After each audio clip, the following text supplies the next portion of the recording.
Side खबरों के लिए सब्सक्राइब करें फ्लेम मीडिया और उसके बाद बेल आइकन को प्रेस करें ताकि सबसे पहले आपको मिले एक्सक्लूसिव खबरें।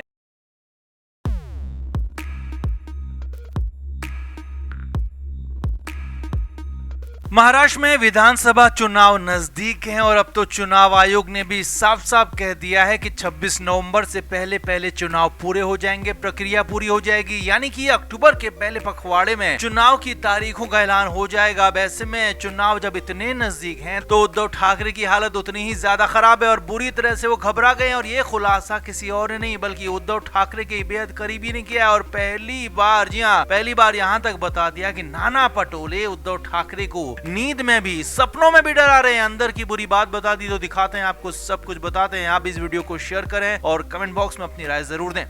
तो उद्धव ठाकरे चुनाव से पहले बुरी तरह से घबराए हुए हैं, डरे हुए हैं, खासतौर पर नाना पटोले को लेकर बेहद ज्यादा परेशान है और ये खुलासा किया है उद्धव ठाकरे के बेहद करीबी माने जाने वाले नेता भास्कर जाधव ने बड़ा खुलासा किया कि सीट शेयरिंग को लेकर उद्धव ठाकरे बेहद ज्यादा परेशान है और खासतौर पर नाना पटोले के आक्रामक रवैये ने उनको झकझोर कर रख दिया, हैरान कर दिया, परेशान कर दिया। लिहाजा उद्धव ठाकरे कुछ बोलने की, कुछ कह पाने की, कर पाने की कंडीशन में नजर ही नहीं आ रहे। भास्कर जाधव ने बताया कि लोकसभा चुनाव से पहले उद्धव ठाकरे मजबूत थे क्योंकि कांग्रेस तब पीछे थी और तब उद्धव ठाकरे ने अपने हिसाब से फैसले लिए, अपने हिसाब से सीटों का बंटवारा किया। लेकिन जब नतीजे आए तो लोकसभा चुनाव में कांग्रेस सबसे आगे पहुंच गई, जबकि शरद पवार की पार्टी ने भी 9 में से 8 सीटें जीत ली, यानी कि स्ट्राइक रेट सबसे ज्यादा बना लिया। जबकि उद्धव ठाकरे की पार्टी 21 सीटों पर लड़ने के बाद भी सिर्फ 9 सीटें ही जीत पाई, यानी कि कांग्रेस और एनसीपी यहाँ पर मजबूत हो गए। और भास्कर जाधव का कहना है कि लोकसभा चुनाव के बाद से ही उद्धव ठाकरे लगातार दबाव महसूस कर रहे हैं क्योंकि कांग्रेस अब खुलकर बोल रही है, खुलकर खेल रही है। खासतौर पर कांग्रेस के प्रदेश अध्यक्ष नाना पटोले एक्शन में नजर आ रहे हैं और इससे उद्धव ठाकरे को सबसे ज्यादा परेशानी हो रही है। भास्कर जाधव के मुताबिक कांग्रेस विदर्भ में पूरी की पूरी सीटों की डिमांड कर रही है क्योंकि विदर्भ में उनका प्रदर्शन लोकसभा चुनाव में काफी अच्छा था और इसी बात पर उद्धव ठाकरे बेहद ज्यादा परेशान है। भास्कर जाधव ने कहा कि जैसे लोकसभा चुनाव में उद्धव ठाकरे ने अपने हिसाब से सीटें सेट की थी, बंटवारा किया था, तो उनको अब डर है कि कांग्रेस अपने हिसाब से वैसा ही ना करने लगे, इसीलिए ठाकरे डरे हुए हैं और रात में भी इस बात को लेकर परेशान रहते हैं, नाना पटोले के नाम से ही घबराने लगे हैं। भास्कर जाधव ने यह भी बड़ा खुलासा किया कि उद्धव ठाकरे खुद को मजबूत करने के लिए, खुद की ताकत को बढ़ाने के लिए वंचित बहुजन अघाड़ी के प्रकाश अंबेडकर से भी विधानसभा चुनाव को लेकर अंदर खाने बातचीत कर रहे हैं और प्रकाश अंबेडकर ठाकरे के साथ आते हैं तो यहाँ पर उद्धव ठाकरे मजबूत हो जाएंगे और इसके बाद वो कांग्रेस के साथ ज्यादा बार्गेनिंग बेहतर तरीके से कर पाएंगे। लिहाजा उद्धव ठाकरे इस कोशिश में भी जुटे हुए हैं और परेशान भी नजर आ रहे हैं। सूत्रों के मुताबिक महाविकास अघाड़ी में सीटों को लेकर समझौता लगभग फाइनल हो चुका है। कांग्रेस 288 में से 105 सीटों पर चुनाव लड़ेगी, यानी कि जो सबसे ज्यादा सीटों पर कांग्रेस ही चुनाव लड़ेगी और उद्धव ठाकरे की शिवसेना 95 सीटों पर, जबकि शरद पवार की एनसीपी 80 सीटों पर और बाकी की 8 सीटें अन्य पार्टियां, अन्य सहयोगियों के लिए रखी जा सकती हैं। तो ये फिलहाल का फॉर्मूला बना हुआ है। उद्धव ठाकरे इस फॉर्मूले में फिट नहीं हो पा रहे, उनको इस फॉर्मूले से परेशानी है क्योंकि उनको लगता है कि उद्धव ठाकरे की पार्टी को 120 सीटें दी जाएं, जबकि कांग्रेस इस पर किसी भी कीमत पर मानने को तैयार ही नहीं है। यानी कि यहाँ पर कांग्रेस को सबसे ज्यादा सीटें दी जा सकती है, सबसे ज्यादा सीटें होंगी तो सबसे ज्यादा सीटें जीतने की संभावना भी कांग्रेस की होगी और इसी बात से उद्धव ठाकरे बेहद ज्यादा डरे हुए हैं, घबराए हुए कि कहीं चुनाव के बाद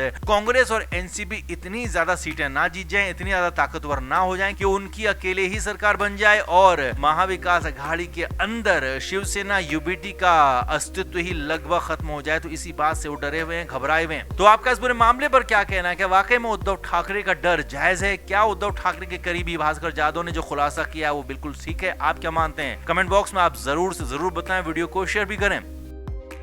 तो महाराष्ट्र की सियासत को चीरने वाली खबर है, सियासी तौर पर बेहद ज्यादा हैरान करने वाली खबर है क्योंकि शरद पवार लंबे समय से जिसकी प्लानिंग कर रहे थे फाइनली वो कर दिया है। अपनी बेटी सुप्रिया सुले की सॉफ्ट लॉन्चिंग कर दी है राज्य की राजनीति में। जी हाँ, अब तक शरद पवार की बेटी सुप्रिया सुले एनसीपी की तरफ से देश की राजनीति करती रही है, सांसदी का ही चुनाव लड़ती रही है क्योंकि अब तक अजीत पवार एनसीपी की तरफ से राज्य में राजनीति देखते थे, मगर अब शरद पवार ने न सिर्फ अपनी बेटी सुप्रिया सुले को राज्य की राजनीति में लॉन्च करने का पूरा पक्का प्लान बना लिया है बल्कि उद्धव ठाकरे को भी बेचारा बना दिया। कोंकण इलाके के चपलून पहुंचे शरद पवार ने मीडिया से बहुत सारी बातें की और यहीं पर शरद पवार ने बहुत बड़ी बात कह दी। असल में पहले तो शरद पवार ने कहा कि अब हमें महिलाओं को आगे लाना चाहिए, वंचितों को आगे लाना चाहिए, पिछड़ों को आगे लाना चाहिए और इन्हें जब तक नेतृत्व नहीं सौंपेंगे तब तक ये सब के सब यानी कि महिलाएं, वंचित और पिछड़े सशक्त नहीं होंगे। और अब यहाँ पर साफ साफ था कि महिलाओं को लीडरशिप देने से मतलब ही उनका अपनी बेटी सुप्रिया सुले को आगे करना था, ताकि वो महिलाओं का नाम लेकर, महिलाओं के अधिकारों की बात कहकर अपनी बेटी सुप्रिया सुले को बतौर महाराष्ट्र के अगले मुख्यमंत्री के तौर पर पेश कर सकें। और उन्होंने यही कर दिया, क्योंकि पिछले कई दिनों से लगातार महाराष्ट्र में महिला मुख्यमंत्री की बातें चल रही हैं, चर्चाएं चल रही हैं और इसी चर्चा के बीच में शरद पवार ने अपनी बेटी सुप्रिया सुले की सॉफ्ट लॉन्चिंग कर दी। जी हाँ, यही नहीं, शरद पवार से आगे पूछा गया कि आपको क्या लगता है, क्या इस बार महिला मुख्यमंत्री होनी चाहिए? तो शरद पवार ने कहा कि क्यों नहीं, बिल्कुल हो सकती है। हर पार्टी में, हर गठबंधन में महिला नेताओं की कमी नहीं है और अच्छी महिला नेताएं हर जगह पर आगे बढ़ रही है महिलाएं। और यहाँ पर भी उन्होंने साफ साफ कह दिया कि महिलाएं आगे आती हैं तो उनको इसका सबसे बड़ा फायदा या कहें कि उनको खुशी होगी। अब यहाँ पर महाराष्ट्र में अगर महाविकास अघाड़ी की सरकार बनती है, महिला मुख्यमंत्री की बात आती है, तो जाहिर है कि सुप्रिया सुले यहाँ पर प्रबल दावेदार हो सकती हैं।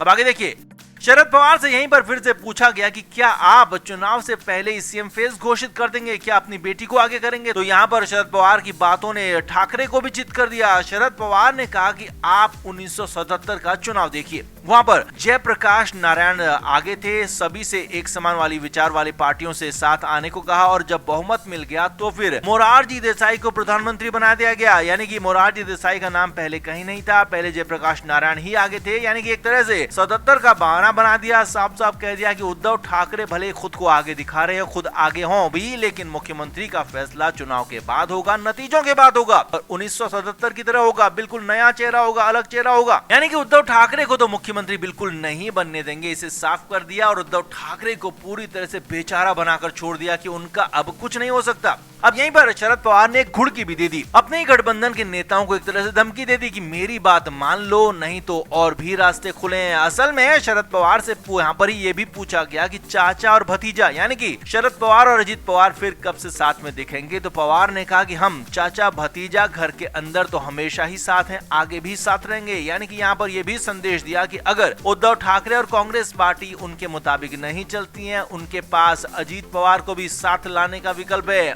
और शरद पवार कुछ भी कर सकते हैं। वैसे भी शरद पवार की चाणक्य चाल को समझना आसान नहीं है, मगर एक ही जगह पर उन्होंने बहुत सारी बातें कह दी, अपनी बेटी को सीएम पद के लिए लगभग लॉन्च कर दिया, तो उद्धव ठाकरे की दावेदारी को पूरी तरह से खारिज कर दिया और अजीत पवार का नाम लेकर अपने गठबंधन में प्रेशर बना दिया कि उनकी पार्टी को ज्यादा से ज्यादा सीटें दी जाए और अगर ऐसा नहीं हुआ तो उनके पास अजीत पवार के साथ लाने का विकल्प भी खुला हुआ है। तो शरद पवार की इस पूरी प्लानिंग पर आप क्या कहेंगे? कमेंट बॉक्स में आप जरूर बताएं, वीडियो को शेयर भी करें। Flame media report.